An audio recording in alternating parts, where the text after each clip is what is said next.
Amy Schultz, and I'm the owner and operator of Speech-Language A to Z LLC here in the beautiful Albuquerque, New Mexico. And I am a speech-language pathologist. When I meet new people and I tell them that I am a speech-language pathologist, I often get questions about what that is and what that means. More often than not, people don't know what that is. So I wanted to make a quick video to kind of go over it. And I will start that by saying that there is the field of speech-language pathology as a whole, which is really big and varied, and then there's a piece of that I do.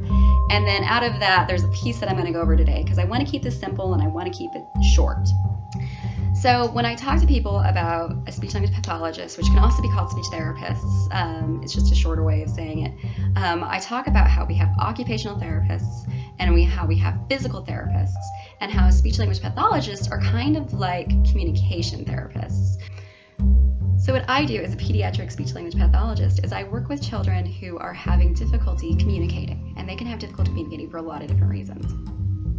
And so that can look a lot of different ways, but one of the ways that it commonly looks is that children have difficulty saying speech sounds that we would expect them to be able to say for their age. Now, younger children make a lot of speech errors. They don't have the complexity within their brains and within their bodies to make the speech sounds that we as adults make. So it's very common for children to make speech sound errors, but we expect children by a certain age to be able to say certain sounds the way that we adults do.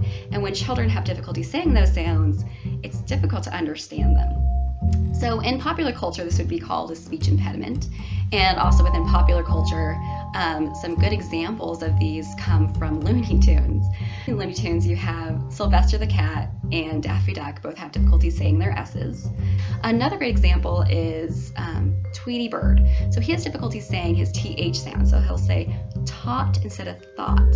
And he has difficulty saying his K sound. So he'll say tat instead of cat. Another example from popular culture that I like to refer to is in The Big Bang Theory.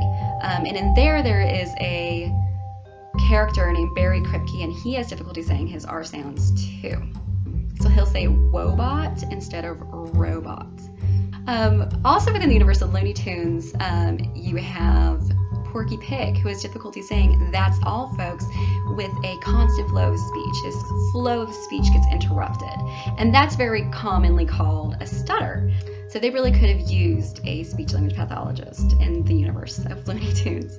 Another thing I do a lot is I help children who have difficulty putting together sentences in grammatical ways that we would expect.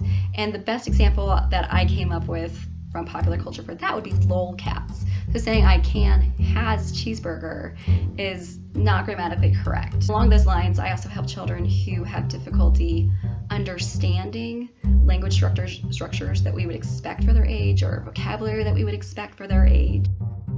And then on top of that, there's a part of the field that in these last few years has gotten really a lot bigger and a lot more common, and that's social communication. And I could do a whole nother video on social communication all on its own. It's very big and complex.